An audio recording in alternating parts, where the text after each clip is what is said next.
ஹல்லேலூயா. கர்த்தருடைய பரிசுத்த நாமத்துக்கு மகிமை உண்டாகட்டும். இந்த புதிய வருஷத்துல முதல் ஞாயிற்றுக்கிழமை நம் தேவனுடைய சமூகத்தில் வந்திருக்கிறது மிகப்பெரிய ஆசீர்வாதம். ஹல்லேலூயா.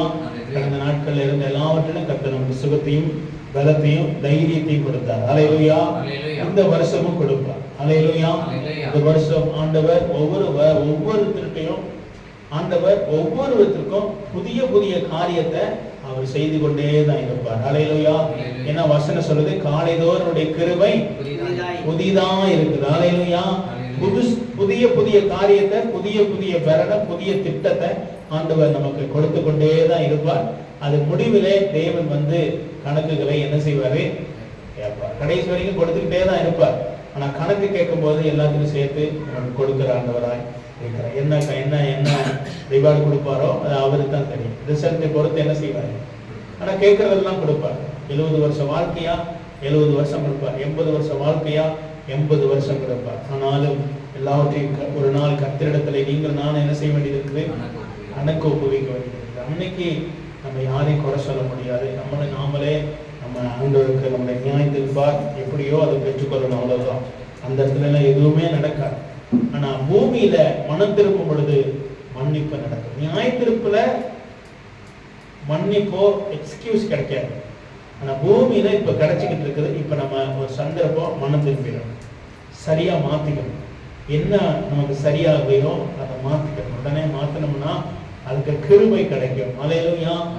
ஆனா அது மாற்றும் பொழுது நமக்கு தேவையான பிரதிபலனை தேவன் என்ன செய்யறாரு? தருகிறவராக அவர் இருக்கிறார். ஹல்லேலூயா. கர்த்தர் நல்லவராக இருக்கிறார். இந்த வருடத்துல கர்த்தர் இந்த நாள்ல எனக்கு கொடுத்ததான ஒரு வார்த்தையை நம்ம வாசிக்கலாம். ஆதியாகமம் 22வது அதிகாரத்துல 14வது வசனத்தை வாசிக்கலாம்.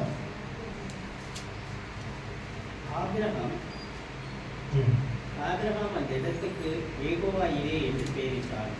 அதனாலே கர்த்தருடைய பக்கத்திலே பார்த்துக் கொள்ளப்படும் என்று இந்நாள் வரைக்கும் சொல்லப்பட்டிருக்கிறது. ஹல்லேலூயா. யெகோவா ஈரே. ஹல்லேலூயா. இன்னைக்கு கர்த்தர் எனக்கு கொடுத்த ஒரு வார்த்தை யெகோவா ஈரே. அவருடைய பர்வதத்துல எல்லாம் பார்த்துக் கொள்ளப்படும். ஹல்லேலூயா. இன்னைக்கு நேற்றைய தினத்துல நான் காலையிலையும் மத்தியானத்தை போல நைட்லையும் எனக்கு இந்த வார்த்தைகள் கிடைச்சிச்சு. ஆண்டவர் இந்த வார்த்தையை கொடுத்தார். யெகோவா ஈராக எல்லாவற்றையும் பார்த்து கொள்ளுகிற ஒரு தேவனாக அவர் இருப்பார். ஹல்லேலூயா. எப்பொழுது இருப்பார்? அவருக்கு உண்மையாக கீழ்ப்படியும் பொழுது. ஹல்லேலூயா. ஆபிரகாம் என் சொல்லுக்கு கீழ்ப்படுகிறவர். ஹல்லேலூயா. வாக்குத்தத்தங்கள் நிறைய கையில இருக்குது. வாக்குத்தத்தங்களை பெற்றுக்கொண்டு நடக்கிறோம். ஆனால் ஆசீர்வாதம் எப்பொழுது நிவர்த்தியாகும், எப்பொழுது முழுமையடையும் அப்படின்னா அந்த ஆசீர்வாதத்திற்காக நாம் கீழ்ப்படியும் பொழுது. ஹல்லேலூயா.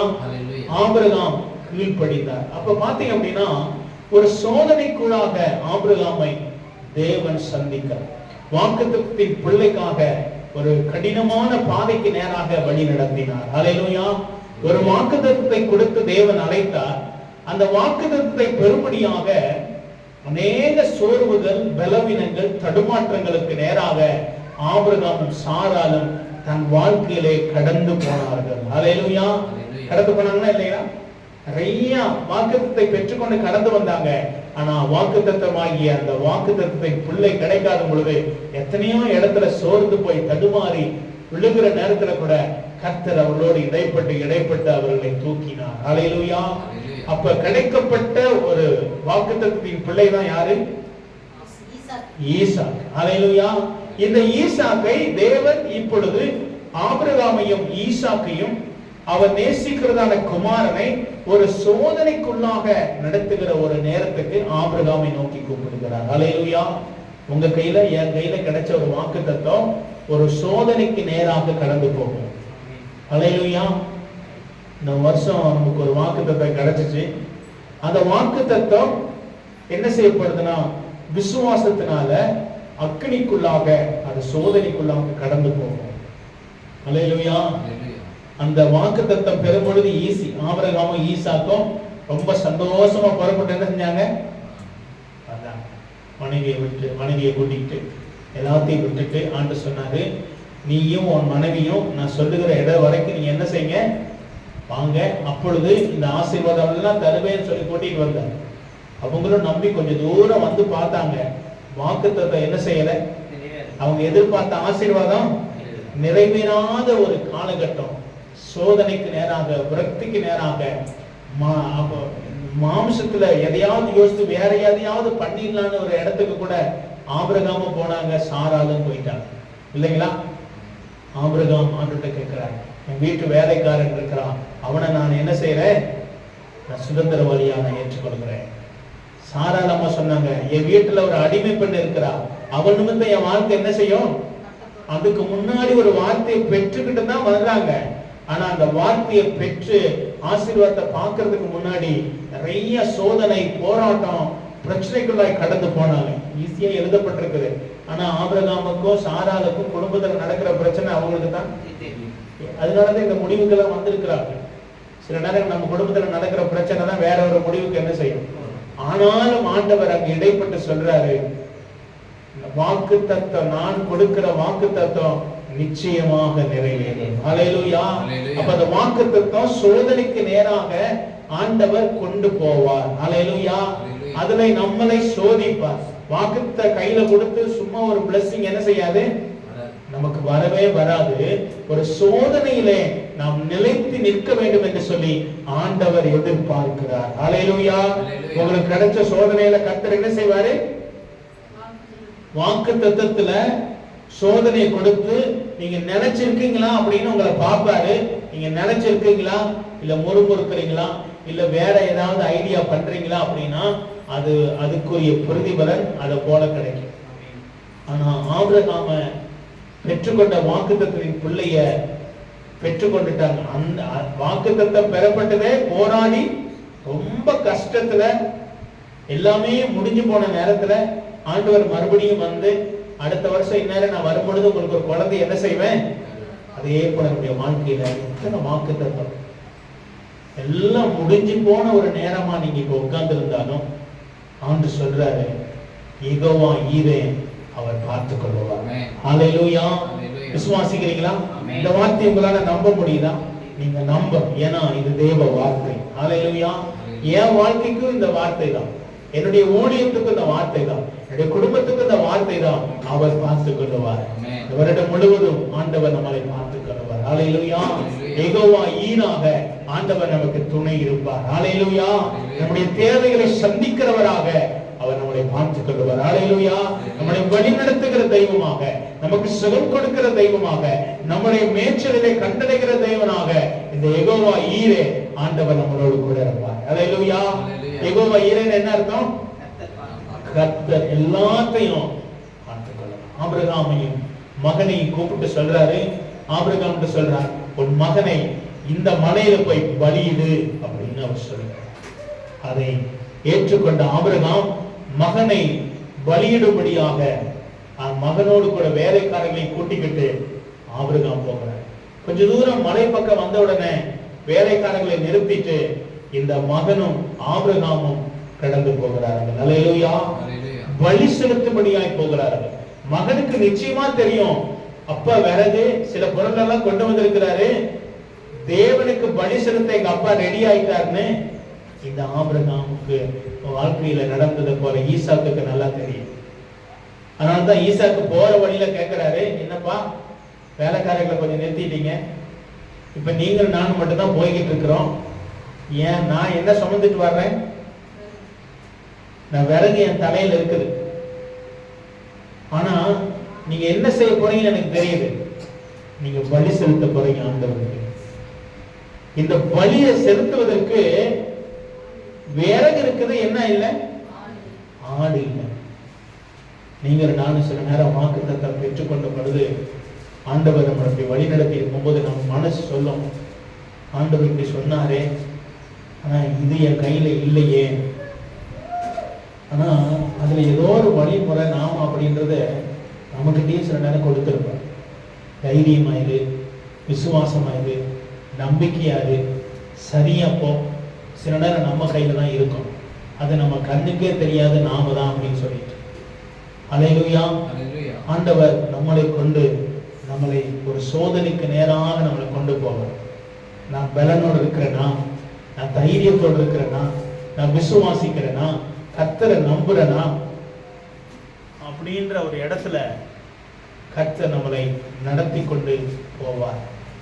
அல்லேலூயா. ஆபிரகாமுக்கு தெரியும், விறகு ஈசாக்கே சுமந்தாலும் இந்த ஆடு இந்த ஈசாக்கு தான் அப்படின்னு அவனுக்கும் நல்லா தெரியும்.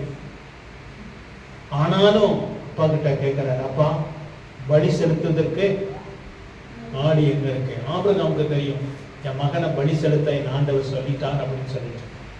அப்ப கொண்டுட்டு போறாங்க. போகும்பொழுதுதான் அவர் கேட்கிறாரு, ஆண்டவரே, ஆபிரகாம் 14 வசனம், ஆபிரகாம் அந்த இடத்துக்கு யெகோவா ஈரே அதனாலே கர்த்தருடைய பர்வதத்தை பார்த்து கொள்ளப்படும் என்று இந்நாள் வரைக்கும் சொல்லப்பட்டு வருகிறது. இந்த மகன் கேட்கிறார், ஆடு எங்க இருக்குப்பா? ஆடு கர்த்தர் என்ன செய்வாரு? பார்த்துக்குவார். ஒரு விசுவாசத்தோடு ஆபிரகாம் தன் மகனை பலி செலுத்தணுன்ற எண்ணம் உள்ளத்துல இருந்தாலும், இந்த பலிபீடத்துல வச்சாலும், என் சரீரத்துல எனக்கும் என் மனைவிக்கும் பலனற்ற நேரத்துல தான் அந்த ஈசாக்கை கொடுத்தாரு. இந்த பலிபீடத்திலையும் இந்த ஈசாக்க உயிரோடு எழுப்ப அவரான முடியும். அந்த விசுவாசம். அல்லேலூயா. உங்களுக்கும் எனக்கும் இப்ப பலிபீடத்துல இருக்கிறது போல நம்முடைய நிலைமை இருந்தாலும், கையில ஒண்ணுமே இல்லைன்னாலும் நம்ம நினைக்கணும், இனிமேலும் என்னை நடத்த அவர் வல்லவராக. அல்லேலூயா. யெகோவா ஈரே. அல்லேலூயா. அவர் பார்த்துக் கொள்ளுவார். அவர் என்ன செய்வாரு? பார்த்துக் கொள்வார். குருட்டம் போக நம்ம வாழ வேணாம். அவரு ஒரு நம்பிக்கை அற்றவரை போல அல்ல, அவர் நம்பிக்கை தருகிற தெய்வம். அல்லேலூயா. ஒரு மாயமான நம்பிக்கையை தர மாட்டார். இப்படியே கடைசி வரைக்கும் கூட்டிட்டுலாம் போக மாட்டார். அவர் நிரந்தரமான நன்மையை அவர் நமக்கு செய்வார். அல்லேலூயா. ஆபிரகாமுக்கு அதை செய்தார். ஆபிரகாம் நினைச்சாங்க, சாராலும் இப்படியே இவ்வளவு தூரம் வந்துட்டோமே, என்ன கிடைக்கும் போது வாழ்க்கையில நினைச்சாங்க, நம்ம சோர்ந்து போனாலும் பரவாயில்ல, வாக்குத்தத்தம் நிறைவேறியே தீரும். அல்லேலூயா.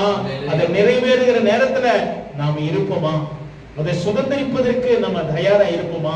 அப்படின்னா நம்ம கீழ்ப்படிந்தே ஆகணும். அல்லேலூயா. நம்ம கீழ்ப்படிந்துதான் நம்ம நடந்து போகணும். ஆண்டவர் சொல்லுகிற வார்த்தைக்கு நம்ம கீழ்ப்படிந்து ஆகணும். அப்பொழுது அந்த வாக்குத்தத்தம் நிறைவேறும். அல்லேலூயா. காலங்கள் பார்த்தா நிறைவேறாத மாதிரி இருக்கும், ஆனா நிறைவேற்றுகிற தேவனோடு நீங்கள் நானும் நடக்கணும். அல்லேலூயா. நிறைவேற்றுகிற தேவனோடு ஆபிரகாம் நடந்தார். அல்லேலூயா. ஆபிரகாம் தேவ சத்தத்தை சாராரும் ஆபிரகாம கேட்டுக்கொண்டே வந்தாங்க. ஆபிரகாம் தொடர்ந்து தேவனோடு நடக்க ஆரம்பிச்சார். அல்லேலூயா. நீங்களும் நானும் நடக்கணும். நடந்தோம்னா வாக்குத்தத்தத்தின் சுதந்திரத்தை முழுமையாக பெற்றுக் கொள்வோம். அல்லேலூயா. அது பொய் சொல்லாது, அது நிறைவேறியே தீரும். அல்லேலூயா. அதான் சங்கீதம் 121 வாசிக்கிறோம், எனக்கு ஒத்தாசை வரும் பர்வதங்களுக்கு நேராக என் கண்களை ஏறெடுக்கிறேன், வானத்தையும் பூமியும் உண்டாக்கின கர்த்தரிடத்திலிருந்து எனக்கு ஒத்தாசை வரும். அல்லேலூயா. விசுவாசிக்கிறீங்களா? எனக்கு ஒத்தாசை வரும்னு விசுவாசிக்கிறீங்களா? அதுல ஆண்டவர் சொல்றாரு, உன் கால் என்ன செய்யாது? தள்ளாடாது. காக்கிற தெய்வன் இரவும் பகலும் என்ன செய்வாரு? காத்துக் கொள்வார். ஏன் அப்படின்னா இந்த யெகோவா ஈரே எல்லாத்தையும் பார்த்துக் கொள்வார். அல்லேலூயா. யெகோவா ஈரே எனக்கு வேண்டிய பணத்தை என்ன செய்வாரு? பார்த்துக் கொள்வார். யெகோவா ஈரே என் குடும்பத்தை நடத்துவதற்கு, என் வாழ்க்கையை ஆசீர்வதிப்பதற்கு எல்லாத்தையும் ஆண்டவர் பார்த்துக் கொள்வார். அல்லேலூயா. விசுவாசிக்கிறீங்களா? ஆனா அதுக்கு முன்னாடி நாம் சோதனைக்குள்ளாக, ஒரு பலனுக்குள்ளாக ஆண்டவர் நம்மளை வழிநடத்த சில நேரங்கள்ல அவர் நமக்கு அனுமதிக்கிறார். அல்லேலூயா. ஆபிரகாமை அனுமதித்தார். உன் மகனை, உன் ஏக சுதனை, உன் நேசகுமாரனை நீ பலி செலுத்தணும் அப்படின்னு சொன்னார். இன்னைக்கு நம்ம கிட்ட வந்து பலி செலுத்தணும்னு கேட்டா என்னத்தை கொடுப்பீங்க? என்னத்தை கொடுப்போம்? இருக்கிறதுல கேட்பார், கொடுத்த வாக்குத்தத்தத்துல கேட்பார். ஆபிரகாம் கொடுத்த வாக்குத்தத்தம் புள்ள. அந்த புள்ள என்ன கேட்டார்? நம்ம கிட்ட என்ன கேட்பாரு? அது சரி, அர்ப்பணிப்பா கேட்பார். நம்ம அர்ப்பணித்து வந்ததை கேட்பார். என்ன சொல்லி கூப்பிட்டாரோ அதை கேட்பார். நம்மகிட்ட எதிர்பார்க்கிறத என்னவோ அதை கேட்பார் ஆண்டவர். இப்படி போன்னு சொன்னா அதுல நம்ம என்ன செஞ்சாகணும்? அதை ஆண்டவர் கேட்பார். அல்லேலூயா. பொறுத்துரு அப்படின்னு நம்மகிட்ட சொன்னார்னா பொறுத்து, விட்டுக்கொடு. எதையோ ஒண்ணு நம்ம ஒவ்வொருத்தருக்கும் என்ன காரணமோ அதை ஆண்டவர் கேட்கும் பொழுது அந்த பலிபீடத்துல வைக்க முடியுமா? ஒருவேளை நம்முடைய சுயத்தை பலிபீடத்துல வச்சாங்க, நம்முடைய கீழ்ப்படியும், நம்முடைய சண்டைகள், கோபங்கள், எரிச்சல், தேவனுக்காக எழுப்ப முடியாம கட்பாறையை போல மாய்மாலமான வாழ்க்கை, மாய்மாலத்தெல்லாம் பலிபீடத்தில் என்ன செய்யணும்? அவருக்கு கீழ்ப்படியணும். மாய்மாலம் அல்ல ஆண்டவரே அப்படின்னு சொல்லி அந்த உண்மையான வாழ்க்கையை ஆண்டவர் நம்மகிட்ட எதிர்பார்க்கிறார். அப்ப இந்த ஆபிரகாம் அவர் எதிர்பார்த்தார். நீங்க பார்த்தீங்கன்னா 16வது வசனத்தை நீங்க வாசிக்கணும். 16 நீ உன் புத்திரன் என்றும் உன் ஏகசுதன் என்றும் பாராமல் அவனை ஒப்புக் கொடுத்து இந்த காரியத்தை செய்தபடியா. ஹல்லேலூயா. ஏற்கனவே நிறைய டெஸ்ட்ல வந்துகிட்டு இருக்கிறாங்க. இது கடைசி டெஸ்ட் ஆபிரகாம். எத்தனை டெஸ்ட் பாத்தீங்களா? கீழ்ப்படிந்து உண்மையாயிரு, உத்தமனாயிரு. ஆரம்பத்துல இருந்து நிறைய சொல்லிக்கிட்டே வருவார். இப்ப சொல்றாரு, ஆபிரகாம் மகனை பலி செலுத்தும் போது கொண்டு போயிட்டாரு. ஆனா தேவன் எதிர்பார்த்தாரு, இப்பயும் கீழ்ப்படிவானா. அந்த வார்த்தையை ஆண்டவர் ஆபிரகாம் என்ன செய்யல, சொல்லவே இல்லை. ஆனா பலி செலுத்தின பிறகுதான், அந்த இடத்துக்கு வந்த பிறகுதான் இந்த வார்த்தை வருது அவருக்கு. என் சொல்லுக்கு கீழ்ப்படிந்த படிதான். மறுபடியும் வாசிக்கிறீங்களா அதே வசனத்தை? 16 நீ உன் புத்திரன் என்று பாராமல் உன் ஏகசுதன் என்று பாராமல் அவனை ஒப்புக் கொடுத்து இந்த காரியத்தை செய்தபடியால் நான் உன்னை ஆசீர்வதிக்கவே ஆசீர்வதித்து உன் சந்ததியை வானத்து நட்சத்திரங்களைப் போலவும் கடற்கரை மணலைப் போலவும் பெருக்கவே பெருக்க பண்ணுவேன். உன் சந்ததியார் தங்கள் சத்துருக்களின் வாசல்களை சுதந்திரித்துக் கொள்வார்கள் என்றும். பாருங்க, இந்த வசனம், இந்த வாக்குத்தத்தம் ஆரம்பத்திலேயே சொன்னதுதான். அப்படிதான் சொல்லி கூப்பிட்டார் இல்லையா? பாத்தீங்கன்னா அந்த வசனத்தை பாருங்க. நான் உன்னை ஆசீர்வதிக்கவே ஆசீர்வதித்து உன் சந்ததியை வானத்து நட்சத்திரங்களை போலவும் கடற்கரை பெருக பண்ணுவேன். ஆரம்பத்துல கூப்பிட்ட வார்த்தை தான். ஆனா அந்த பிளஸிங் இந்த இடத்துலதான் அது முழுமையா கன்ஃபார்ம் ஆகும். உங்க கையில எங்க கையில கொடுத்த உடனே நம்ம போக வேண்டிய தூரம் வெகு தூரம். அந்த வாக்குத்தத்தை வாங்கிட்டு அப்படியே குதிச்சு மேலே எங்கேயும் குதிச்சோம்னா நடக்காது. அர்ப்பணிப்பு தான் அதை முழுமை பெற பண்ணும். ஹல்லேலூயா. அர்ப்பணிப்பு என்னது? அர்ப்பணிப்புனா அப்படியே சுயமரியாதை இல்லாம என்ன செய்யறது? சுயமரியாதையே இருக்கக்கூடாது. ஆண்டவர்கிட்ட விட்டு கொடுக்கிற ஒரு வார்த்தை சரண்டர் ஆகும். அப்ப ஆண்டவர் இந்த வார்த்தைய சொல்றாரு, இதனால உன்னை நான் ஆசீர்வதிப்பேன். 18 நீ என் சொல்லுக்கு கீழ்ப்படிந்தபடியினால் உன் சந்ததிக்குள் பூமியில் உள்ள சகல ஜாதிகளும் ஆசீர்வதிக்கப்படும். கீழ்ப்படிந்தபடியினால் எவ்வளவு தூரம் வரைக்கும் கீழ்ப்படிஞ்சு வராங்க. நீங்கள் நானும் எவ்வளவு கீழ்ப்படிக்கணும்? கடைசி வார்த்தை. நம்ம யாரும் கீழ்ப்படுகிறது இல்லை, இன்னும் ஏற்றுக்கிட்டு தான் நிற்கிறோம் இல்லையா? எல்லாரும் எதிர்த்து நின்றுகிட்டு கடவுளுக்கு மனுஷனுக்கு உயர்த்து நிற்கிறோம். கர்த்தருடைய வாக்கு சொல்லுது, உன் வாழ்க்கையில வாக்குத்தத்தத்தை சுதந்திரிப்பதற்கு அவருடைய வாழ்க்கையில கீழ்ப்படிதல் ரொம்ப முக்கியம். இல்லை அப்படின்னா அப்படியே ஓடிக்கிட்டே இருக்க போறோம், வெறுமையா போயிடும் வாழ்க்கை. எல்லா விதத்திலையும் நம்ம கீழ்ப்படியணும். அப்ப இயேசு பிதாவுக்கு என்ன பண்ணாரு? கீழ்ப்படினார். இயேசு உலகத்தில் இருக்கிற பெற்றோருக்கு என்ன பண்ணாரு? கீழ்ப்படினார். ஆவியானவர் அவரோடு கூட இருந்து பெரிய காரியங்களை செய்தார். யெகோவா ஈரே எல்லாம் பார்த்துக்கிறவர் தான். யெகோவா ஈரே எல்லாத்தையும் சந்திப்பார் தான். ஆனா எப்பொழுது அது நிறைவேறும்? கீழ்ப்படியும் பொழுது அது நிறைவேறும். அல்லேலூயா. ஆபிரகாமுக்கு தெரியும் யெகோவா ஈரை பார்த்துக் கொள்வாருன்னு. ஆனா கீழ்ப்படியலைன்னா அந்த யெகோவா ஈர் அந்த இடத்துல என்ன இருக்க மாட்டாரு. நீங்கள் நானும் கீழ்ப்படியலைன்னா அந்த யெகோவா ஈரா இருக்கிற அந்த தேவன் அந்த நேரம் வரும் பொழுது கீழ்ப்படிய மாட்டார், செய்ய மாட்டார் எதையும். அப்ப ஆபிரகாமுக்கு தெரியும், மகன்கிட்ட சொல்றாரு, ஆட்டுக்குட்டிக்கு தகன பலிக்கு ஆண்டவர் பார்த்துக்கிறவார், நீ வா அப்படின்ட்டு வர. ஏன்னா அந்த கீழ்ப்படிதல் அங்கே ஒரு ஆட்டுக்குட்டியை உருவாக்கி விடும். அல்லேலூயா. ஒரு கீழ்ப்படிதல் நமக்கு தேவையான வழியை திறந்து விடும். அல்லேலூயா. ஒரு கீழ்ப்படிதல் ஆண்டவருக்கு தேவையான வாசல்களை கர்த்தர் நமக்கு திறந்து தருவார். ஹல்லேலூயா. கீழ்ப்படியும் பொழுது வாசல் என்ன செய்யுது? திறக்கப்படுகிறது. இங்க நான் கீழ்ப்படியும் பொழுது நமக்கு தேவையான வாசல் நமக்கு திறக்கும். ஆசீர்வாத வாக்குத்தத்தத்தை மட்டும் கையில வச்சுக்கிட்டே இருந்தோம்னா அது ஒரு பிரயோஜனம் என்ன செய்யாது, அது நடக்காது. பாருங்க, இதே காரியத்தை போலதான் ஆதாம் ஏவாளுக்கும் தேவன் சொன்னார், அவர்களை ஆசீர்வதித்து பூமி என்ன செய்ய, ஆண்டு கொள்ளுங்க, இது முழுவதும் உங்களுக்கு கீழே இருக்கும், இது உங்கள் மூலம் இதெல்லாம் ஆசீர்வதிக்கப்படுன்னு சொன்னார், இந்த ஆபிரகாமுக்கு சொன்ன மாதிரி. ஆனா அவங்க ரெண்டு பேரும் என்ன செய்யல, கீழ்ப்படியல, எல்லாத்தையும் இழந்துட்டாங்க. ஆனா ஆபிரகாம் இந்த ஆதாம் ஏவாள் மாதிரியே தான் அதே வார்த்தை, உன் மூலம் எல்லாத்தையும் என்ன செய்வேன், நான் ஆசீர்வதிப்பேன். ஆபிரகாம் அதை சுதந்திரித்துக் கொண்டார். ஹல்லேலூயா. ஒரு கீழ்ப்படிதனாலதான் அவர் யெகோவா ஈராக அவர் வேலை செய்கிறார். ஹல்லேலூயா. நம்ம கையில வாக்குத்தத்தம் இருக்குது, நிறைய வசனத்தை சொல்லி கூப்பிட்டுருப்பாரு. கீழ்ப்படியும் பொழுதுதான் அதனுடைய ரிசல்ட்டை யெகோவா ஈர் அது எல்லாத்தையும் பார்த்து கொள்வார். ஹல்லேலூயா. ஹல்லேலூயா. நமக்கு சொல்லிடுவார், மாமகனே அப்படின்வாரு.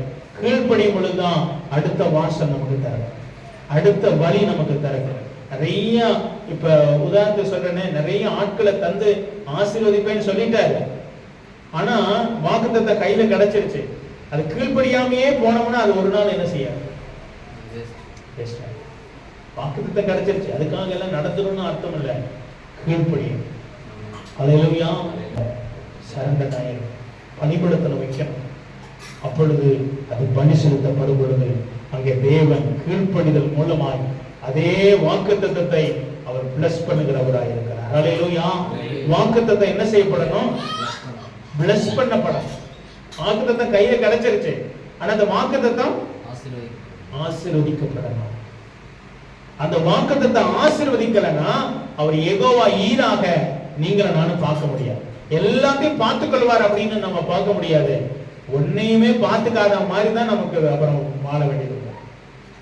யெகோவா ஈரை எல்லாத்தையும் பார்த்துக்குவாருன்னா நமக்கு என்ன செய்ய தேவையில்லை, எதுவுமே கஷ்டப்பட தேவையில்லை.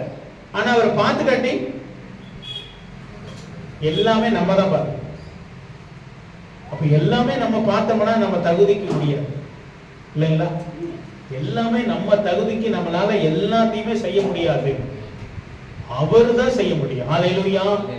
அவர் செய்யணுமா இருந்தா நீங்கள் நானும் அவருக்கு கீழ்ப்படிஞ்சா அவர் எல்லாத்தையும் நமக்கு செய்திருவார். ஹல்லேலூயா. வழியை திறப்பார், செங்கடலை திறப்பார், மன்னாவை தருவார், எரிகோவை உடைக்க பண்ணுவார். ஹல்லேலூயா. எதிரிகளை துரத்தி விடுவார், அந்த தேசத்தை நல்ல தேசத்துடைய கனியை புசிக்க செய்வார். ஏன் அப்படின்னா அந்த யெகோவா ஈரே எல்லாத்தையும் பார்த்து கொள்ளுவார். ஹல்லேலூயா. அந்த வார்த்தை தான் அவர் சொல்றார். என்ன சொல்றார் பாருங்க, மறுபடியும் 17 வாசிங்க. நான் உன்னை ஆசீர்வதிக்கவே ஆசீர்வதித்து உன் சந்ததியை வானத்து நட்சத்திரங்களைப் போலவும் கடற்கரை மணலைப் போலவும் பெருகவே பெருக பண்ணுவேன் என்றும் உன் சந்ததியார் உங்கள் சத்துருக்களின் வாசல்களை சுதந்திரித்துக் கொள்வார்கள். சத்துருக்களின் வாசலை சுதந்திரிப்பார்கள். அந்த வாக்குத்தத்தம் இன்னைக்கும் நடந்துகிட்டு இருக்கு. இன்னைக்கு 2000 வாக்குத்தத்தம் இது எப்ப சொன்னது, இன்னைக்கும் நிறைவேறு. அப்ப அதோட பிரயாசம் எவ்வளவு பாருங்க. அப்ப நம்முடைய வாக்குத்தத்தத்துக்கு அப்ப நம்ம எவ்வளவு பிரயாசம், நம்ம பார்த்த பிரயாசமே இல்லாத மாதிரி தான் தெரியுது. நம்ம அப்படியே உட்கார்ந்துதான் என்ன செய்யணும், சரி உட்கார்ந்தாலும் பரவாயில்ல, இந்த உட்கார்ந்த இடத்துலயாவது கீழ்ப்படிஞ்சிருக்கிறோமா அப்படின்னா அதுவும் நம்ம செய்யறதே, மனம் செய்யறதே இல்லை. ஆனா இந்த வருஷம் மாத்தம், இந்த வருஷம் நம்மளை சரண்டர் பண்ண ஆண்டவரே, நான் நமக்கு எழுப்பி வாசிக்க எனக்கு கிருபை தான். அப்படிதான் அவர் சொல்றாரு. ஏன் அப்படின்னா யோவான் 3:16 வாசித்தீங்கன்னா,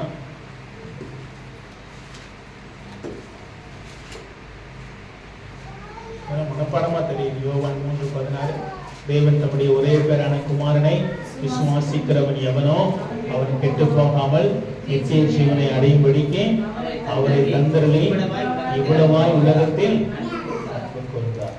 அடுத்த தேவன் தம்முடைய ஒரே பேரான குமாரனை விசுவாசிக்கிறவன் எவனோ அவன் கெட்டு போகாமல் நித்திய ஜீவனை அடையும்படி அவரை கொடுத்தார், அவரை தந்தருளி இவ்வளவாய் ஆதியாகமத்திலிருந்து வெளிப்படுத்தல வரைக்கும் இவருடைய அன்பு இன்னைக்கும் ஊற்றப்பட்டு கொண்டே இருக்கிறது. அல்லேலூயா.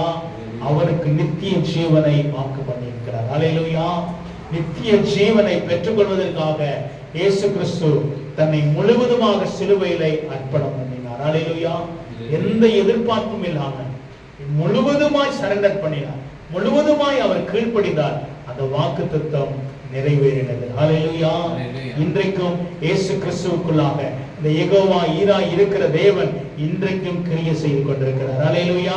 அதனால தான் சங்கீதக்காரன் சொல்லுகிறார், அந்த யெகோவா ஈரே எல்லாம் பார்த்து கொள்கிற இடத்துல 23 சங்கீதம் சொல்லுகிறார், கர்த்தரின் மேய்ப்பர். அல்லேலூயா. என்ன புல்லுள்ள இடத்துல என்ன செய்வாரு? அமர்ந்த தண்ணீர் அண்டையில, ஏன்னா அது அவர் யெகோவா ஈரே. அல்லேலூயா. அது 23 சங்கீதம். யெகோவா ஈரே அதுல எல்லாம் பார்த்து கொள்ளுவார். அவர் தண்ணீரை நடத்துவார், புல்வெளியில நடத்துவார், அமர்ந்த தண்ணீர் அண்டை கொண்டு போவார், மரநீரின் பள்ளத்தாக்கிலே நடத்துவார், பாத்திரத்தை நிரம்பி வழிய பண்ணுவார், சத்துருவுக்கு முன்பதாக பந்தியை நமக்கு ஒரு ஆயத்தப்படுத்துவார், நீடித்த நாட்களாய் திருப்தியாக்கி அவருடைய ரட்சிப்பை நமக்கு காண்பிப்பார், நன்மையும் கிருபையும் ஜீவனும் நாளெல்லாம் நமக்கு தொடர செய்வார். ஏன்னா இது யெகோவா ஈரே. அல்லேலூயா. யெகோவா ஈரே அப்படின்னா எல்லாம் பார்த்துக் கொள்வார், எல்லாம் பார்த்துக் கொள்வார். அது பணமா இருக்கலாம், சுகமா இருக்கலாம், பலனா இருக்கலாம், அது தைரியமா இருக்கலாம், உணவா இருக்கலாம், உடையா இருக்கலாம், வாழ்க்கையா இருக்கலாம். ஆபிரகாமுக்கு தெரியும், மகனே நீ என்னோட வா, எல்லாத்தையும் அவர் பார்த்துக் கொள்வார். அல்லேலூயா. அங்கே கீழ்ப்படியும் பொழுது, அவர்கள் கண்கள் திறக்கும் பொழுது, அங்கே முன்புதலிலே அவர்கள் எதிர்பார்த்த ஒரு ஆட்டுக்குட்டி அங்கே நின்று கொண்டிருந்துச்சு. அல்லேலூயா. அந்த ஆட்டுக்குட்டி யாரும் இல்ல, ஆண்டவராகிய இயேசு கிறிஸ்து. அல்லேலூயா. உங்களுக்காக எனக்காக ஏற்கனவே ஒரு ஆயத்தப்பட்டவரை போல அங்கு நின்றிருந்தார், அங்கே பலி செலுத்தப்படும்படியாக. அல்லேலூயா. ஏன்னா யெகோவா ஈரே அதுல யார் இருக்கிறானா? அங்கே ஆட்டுக்குட்டியானவர். அல்லேலூயா. யெகோவா ஈரே நம்முடைய தேவைகளை சந்திக்க எங்கப்பா? இந்த பலிபீடம் வரைக்கும் வந்துட்டோமே, பலி எங்கப்பா? ஆபிரகாம் சொல்லுகிறார், ஆண்டவர் பார்த்துக் கொள்வார். அல்லேலூயா. இந்த 25ஆம் வருஷத்துடைய வாழ்க்கை எங்கப்பா? அங்கே உங்களுக்கும் எனக்கு முன்னாடி ஒரு ஆடு பலி செலுத்தப்பட்டுருச்சு. ஆண்டவராய் இயேசு பலி செலுத்தப்பட்டிருக்கிறார் நம்முடைய தேவைகளை சந்திப்பதற்காக. அல்லேலூயா. நித்திய ஜீவனுக்கு நம்மை கொண்டு செல்வதற்காக, இந்த வாழ்க்கையை அடுத்த வாழ்க்கைக்கு ஆசீர்வாதமாய் வாழும்படியாக, சாபத்திலிருந்து மேலே எழும்படியாக அங்கே பலிபீடத்திலே, அங்கே கொல்கதா என்னும் கல்வாரி மேட்டிலே இயேசு பலி செலுத்தப்பட்டார். அல்லேலூயா. நமக்கு முன்னாடி ஒரு ஆடு, உலகம் தோற்றம் உருவாகுவதற்கு முன்னாடி ஒரு ஆடு அங்கே முன்குறிக்கப்பட்டிருச்சு. அல்லேலூயா. ஆண்டவராகிய இயேசு ஆபிரகாமும் மகனும் அந்த மலையை நோக்கி போறாங்க. பலி செலுத்துகிற நேரம் வந்துருச்சு, பலி செலுத்தவும் வேண்டியதாயிடுச்சு. ஆனா அங்கே முற்புதலிலே ஒரு ஆடானது பலி செலுத்துவதற்கு தன்னை ஆயத்தமாக அங்கே நின்று கொண்டது. அல்லேலூயா. இந்த இயேசு இன்னைக்கு பலிபீடத்திலே நின்று கொண்டிருக்கிறார். அல்லேலூயா.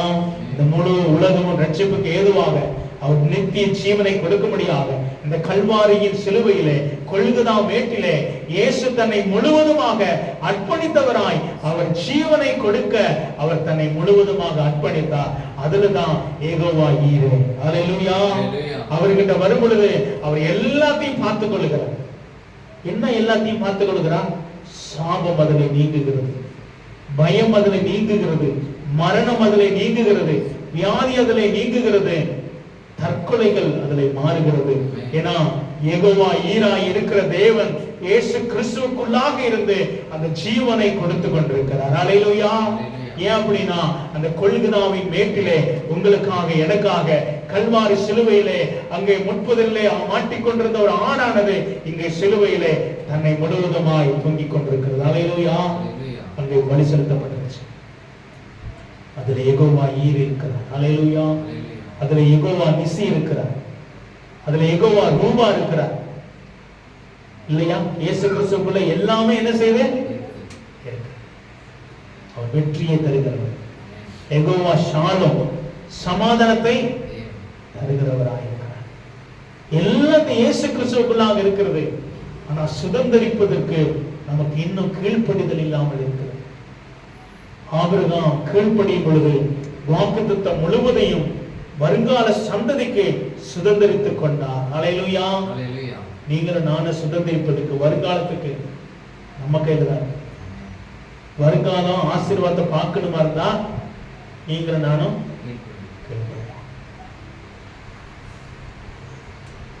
அந்த சந்ததி அடுத்த வருங்காலத்தை பார்க்கணுமா இருந்தா அவங்க கீழ்ப்படி. அப்ப தேவன் ஒரு செக்கு போல வச்சிருக்கிறார். ஆபிரகாம் கீழ்ப்படிஞ்சா ஈசாக்குக்கு பலன், ஈசாக்கு கீழ்ப்படிஞ்சா அடுத்த சந்ததிக்கு பலன். ஆண்டவர் உங்களையும் என்னையும் ஒரு அர்ப்பணிப்பும் உள்ள ஒரு இருதயத்தை எதிர்பார்க்க. கலங்க வேணாம், கவலைப்பட வேணாம். ஏன் அப்படின்னா இந்த கல்வாரியின் கொல்கதாவின் மலையிலே இயேசுவாகிய தேவன் ஆடாக, அந்த வாய் திறவாத ஆடை போல ஆட்டுக்குட்டியாகிய அவர் பலி செலுத்தப்பட்டு விட்டார். நிச்சயமா நமக்கு தேவைகளை எல்லாம் பார்த்துக் கொள்வார். அல்லேலூயா. விசுவாசிக்கிறீங்களா? அவர் எல்லாத்தையும் பார்த்துக்கிறார். அல்லேலூயா. விசுவாசிக்கிறீங்களா? ஆனா நம்ம கீழ்ப்படியணும். அல்லேலூயா. கீழ்ப்படியும் பொழுது, அதனால்தான் இந்த வார்த்தை சொல்லுகிறது 18 ஆதியாகமம் 22:18 வாசிக்க. நீ என் சொல்லுக்கு கீழ்ப்படிந்தபடியினால் உன் சந்ததிக்குள் பூமியிலே சகல ஜாதிகளும் ஆசீர்வதிக்கப்பட வேண்டும். ஆமென். என் சொல்லுக்கு கீழ்ப்படிந்தபடியினால். அல்லேலூயா. வேற ஒண்ணும் இல்ல, அவருடைய வார்த்தையை அப்படியே நம்புறது, இந்த வார்த்தையின் பிரகாரம் நம்மளை அர்ப்பணிக்கிறது. அவ்வளவுதான். அல்லேலூயா. ஆபிரகாம் தேவ வார்த்தையை கேட்டார், அந்த வார்த்தைக்கு அர்ப்பணித்தார், அந்த வார்த்தைக்கு முன்னாடி இருந்த ஆசீர்வாத வார்த்தையை சுதந்திரித்துக் கொண்டார். அல்லேலூயா. சத்தம் கேட்டு சொல்லி உன் மகன் என்ன செய்ய வழி கொடு. இந்த வார்த்தையை கேட்டார், கீழ்ப்படித்தார், அர்ப்பணித்தார், வாக்குத்தத்தத்தை முழுவதுமாய் சுதந்திரித்துக் கொண்டார். அல்லேலூயா. நீங்கள் நான் அதை சுதந்திரிக்கணும். அல்லேலூயா. எப்பொழுது? கீழ்ப்படிக்கிறதுனால, அர்ப்பணம் பண்ணுகிறதுனால நம்முடைய வாழ்க்கை மாற ஆரம்பிக்கும், நம்முடைய சந்ததியினுடைய வாழ்க்கை மாற ஆரம்பிக்கும். ஏன்னா இவர் யெகோவா ஈரே, எல்லாத்தையும் பார்த்துக் கொள்வார். அல்லேலூயா. எல்லாத்தையும் விசுவாசிக்கிறீங்களா? அடுத்த நேரத்துல யோசிக்க கூடாது. சொல்ற யெகோவா ஈரே, எல்லாத்தையும் பார்த்துக் கொள்வார். அல்லேலூயா. சமாதானத்துக்கு யெகோவா ஈரே. அல்லேலூயா. உங்க தேவைகளுக்கு யெகோவா ஈரே. கர்த்தர் மேய்ப்பராய் இருப்பதற்கு யெகோவா ஈரே. நமக்கு சுகம் கொடுப்பதற்கு யெகோவா ஈரே. நமக்கு வெற்றி தருவதற்கு யெகோவா ஈரே. எல்லாம் யெகோவா நிசி, யெகோவா ஷாலோம், யெகோவா ஷம்மா, யெகோவா ரூபா, எல்லாம் அவராக இருக்கிறார். நமக்கு விடுதலை தருகிறவர், வெற்றி தருகிறவர், சமாதானம் தருகிறவர். அவர் பரிகாரி இல்லைங்களா? அவர் பரிகாரியான தெய்வம். நம்முடைய வாழ்க்கையில் எங்கப்பா சுகம்? அவர் பலி செலுத்தின ரத்தத்தின் மூலமாய், அவர் தழும்புகளால நானே ஒரு பரிகாரி. யெகோவா ஈராக தெய்வம் அவருடைய வாழ்க்கையில நிச்சயமாய் நமக்கு உதவி செய்ய வந்தவராக இருக்கிறார். கண்களை மூடி நம்ம செபிக்கலாம். ஆண்டுடைய கருத்தை நம்ம ஒப்பு கொடுப்போம். யெகோவா ஈரே. கர்த்தர் இந்த வாரத்துல முதல் வாரமே ஆண்டு சொன்ன வார்த்தை யெகோவா ஈரே. நாம் பார்த்துக்கொள்வோம், கர்த்தர் பார்த்துக்கொள்வார். அவர் சொல்றாரு, மகனே உன் காரியத்தை நான் பார்த்துக்கொள்வேன், மகளே உன் காரியத்தை நான் பார்த்துக்கொள்வேன். சரி, நாம் என்ன செய்யணும்? அப்படியே கீழ்ப்படியும். எல்லாத்துக்கும் கடவுளுக்கு கீழ்ப்படியும். மனுஷனுக்கு இல்லை, நம்ம சுயத்துக்கு இல்லை, நம்முடைய யோசனைக்கு இல்லை, கடவுளுக்கு கீழ்ப்படியும். கடவுள் வார்த்தை என்ன சொல்லுதோ அதுக்கு கீழ்ப்படியும். ஆண்டவருடைய நாமம் மகிமைப்படுவதாக. அதிகமாக நேசிக்க